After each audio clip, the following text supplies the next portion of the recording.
സോണിയ മൽഹാറും ചർച്ചയിൽ ചേരുകയാണ്. സോണിയയുടെ വ്യക്തിപരമായ അനുഭവം നേരത്തെ പലതവണ പറഞ്ഞു കഴിഞ്ഞു. ഇന്നിപ്പോൾ രണ്ടു പേർക്കെതിരെ നടപടി വന്നിരിക്കുന്നു. സിദ്ദിഖ് രാജിവെക്കുന്നു, രഞ്ജിത്ത് രാജിവെക്കുന്നു. അപ്പോൾ പല പ്രതികരണങ്ങളും പുറത്തേക്ക് അതിശക്തമായി വന്നുകൊണ്ടേയിരിക്കുകയാണ്. ഇനിയും വരാനുണ്ട്.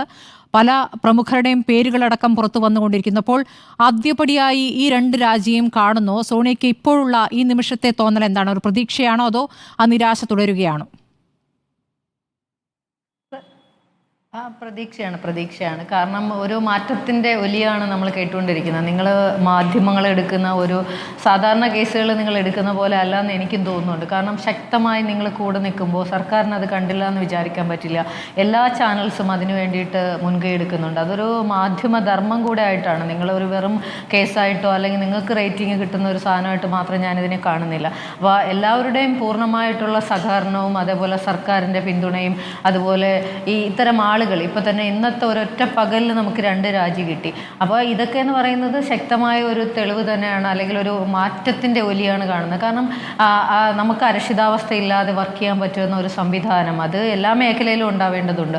സിനിമാക്കാരുടെ ഇടയിൽ കുറച്ച് പുഴുക്കുത്തുകൾ നിന്നാൽ അവർ മറ്റെല്ലാ നല്ല ആളുകളെയും കലാമേഖലയെ തന്നെ അടച്ചാക്ഷേപിക്കുന്ന രീതിയിൽ ഇപ്പോൾ എല്ലാവരും നമ്മളൊരു കാര്യം പറയുമ്പോൾ തന്നെ ഇപ്പം ഞാൻ തന്നെ എൻ്റെ ഒരു അനുഭവം പറഞ്ഞപ്പോൾ എത്രയോ ആളുകളുടെ പേര് അതിലേക്ക് വലിച്ചഴിക്കപ്പെടുന്നുണ്ട്. അപ്പോൾ അതുപോലെയാണ് ഇൻഡസ്ട്രിയിൽ കുറേ ആളുകൾ ചെയ്യുന്ന വൃത്തികേടുകൾ നല്ല സിനിമാക്കാരെയും കൂടെ അതിൽ നിർത്തേണ്ട ഒരു ഗതികേടിലേക്ക് കലാലോകം പോകുന്നു എന്നുള്ളത് വളരെ മോശമാണ്. പക്ഷേ ഇതുപോലെ സാഹചര്യങ്ങളിൽ പെട്ട പെൺകുട്ടികൾ, ഇപ്പോൾ രേവതി സമ്പത്ത് അടക്കമുള്ള അല്ലെങ്കിൽ നമ്മളെ ബംഗാളി നടി അടക്കമുള്ള മാഡം വന്ന് പറഞ്ഞതുപോലെ ഒരുപാട് ആളുകൾക്ക് ചിലപ്പോൾ പറയാനുണ്ടാവും. അത് നമ്മളെപ്പോലെ കുറേ ബാക്കിലൊരു 10 years ബാക്കോ 5 years ബാക്കോ നടന്നല്ലാത്ത റീസെൻ്റ് ആയിട്ടുള്ള ഒരുപാട് കാര്യങ്ങളുണ്ട്. അപ്പോൾ ഇതൊക്കെ തന്നെ ഒന്ന് പറഞ്ഞാലാണ് നമ്മൾക്ക് അതിനകത്ത് തിരുത്തുകൾ വരിക. അല്ലെങ്കിൽ ഈ വ്യക്തി അവർക്കും ഒരു ശുദ്ധീകരണം, അത് നമ്മുടെ ഈ കലാലോകത്തേക്ക് തന്നെ ചലച്ചിത്ര മേഖലയിൽ ആകമാനമുള്ള ഒരു മാറ്റത്തിന് സാക്ഷ്യം കുറിക്കും. അതുകൊണ്ട് തന്നെ ഇപ്പോൾ കേസിൽ ആരോപണങ്ങൾ അതിന്റെ തീവ്രത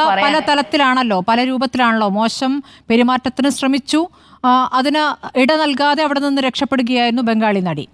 പക്ഷേ രേവതി സമ്പത്തുമായി ബന്ധപ്പെട്ട് രേവതി പുറത്തു പറഞ്ഞിരിക്കുന്ന കാര്യങ്ങൾ അതിനേക്കാൾ എത്രയോ ഗൗരവത്തിലുള്ളതാണല്ലോ. അത് ചെറിയ പ്രായത്തിൽ പോക്സോ കേസ് തന്നെ എടുക്കാവുന്ന പ്രായത്തിൽ നടന്ന സംഭവമാണെന്ന് പറയും. ഇത്രയും വർഷം അവർ പരാതി നൽകുകയും പറയുകയും ഒക്കെ ചെയ്തിട്ടും അവരൊരു പ്രശസ്തിയായ നടിയല്ലാത്തതുകൊണ്ട് ഒന്നും സംഭവിക്കില്ല എന്ന ധാർഷ്ട്യവും അഹങ്കാരവുമായിരുന്നു ഈ ആരോപണ വിധേയന്റെ തന്നെ മറുപടി എന്നുള്ളതാണ് ആ കുട്ടി പറയുന്നത്. ഇപ്പോൾ വർഷങ്ങൾ ഇത്ര കഴിഞ്ഞിട്ട് ഈ ആരോപണം പുറത്തേക്ക് പറയുമ്പോൾ പോക്സോ കേസാണെന്ന ഗൗരവത്തിൽ സർക്കാർ ഉടനടി കേസെടുക്കേണ്ടതാണ്. പക്ഷേ ഇപ്പോൾ മുഴുവൻ വെളിപ്പെടുത്തലുകളിലും ഒരു പ്രാഥമിക അന്വേഷണം എന്ന പ്രതികരണമേ വന്നിട്ടുള്ളൂ. ആ ആരോപണത്തിന്റെ ഗൗരവം ഉൾക്കൊണ്ടുകൊണ്ടുള്ള ഒരു പ്രതികരണം സർക്കാരിൽ നിന്നുണ്ടായിട്ടില്ല. അപ്പോൾ എങ്ങനെയാണ് സോണി ഇതിനെ കാണുന്നത്?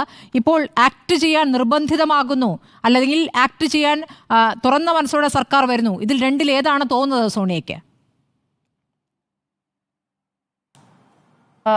ഈ മൊത്തത്തിലൊരു അഭിനയം അത് ഈ മേഖലയിൽ നല്ലതല്ല. ഞാൻ പറയുന്നത് ചലച്ചിത്ര കലാകാരന്മാരുടെ ആക്ടിങ് അല്ല, ഈ സംവിധാനങ്ങൾ മൊത്തവും ഒരു ആക്ടിങ് ഫെസ്റ്റിവൽ നടത്തുകയാണ്, ഇൻ്റർനാഷണൽ ഫിലിം ഫെസ്റ്റിവൽ അല്ല. അത് നല്ലതല്ല. ബിക്കോസ് നമ്മൾ ഈ പറയുന്നത് ഈ ഒരു തിരുത്തൽ ശക്തി നമുക്ക് നല്ല രീതിയിൽ സർക്കാരിൻ്റെ സംവിധാനങ്ങളടക്കം നിയമ സംവിധാനങ്ങളടക്കം അതിന് ഒരു പിന്തുണയേകിക്കൊണ്ട് ഒരു ശുദ്ധീകരണം ഈ മേഖലയിൽ ഉണ്ടാവേണ്ടത് ആവശ്യമാണ്. അപ്പോൾ ഇതുകൊണ്ട് ഇത്തരം തുറന്നു പറച്ചിലുകൾ പറയുന്ന ആളുകളെ അവരെ വീണ്ടും ഹരാസ് ചെയ്യുക, അല്ലെങ്കിൽ അത്തരം കാര്യങ്ങളിൽ നിന്ന് മാറ്റി നിർത്തിക്കൊണ്ട് ഇനിയും ആളുകൾക്ക് തുറന്ന് പറയാനുള്ള ഒരു ഓപ്പർച്യൂണിറ്റി കൊടുക്കുകയും ഈ ശുദ്ധീകരണത്തിൽ കൂടുതൽ കരുതലോടെ സർക്കാർ ഇടപെടുകയും ചെയ്യണമെന്നുള്ളത് തന്നെയാണ് എൻ്റെ ഒരു എളിയ പക്ഷം.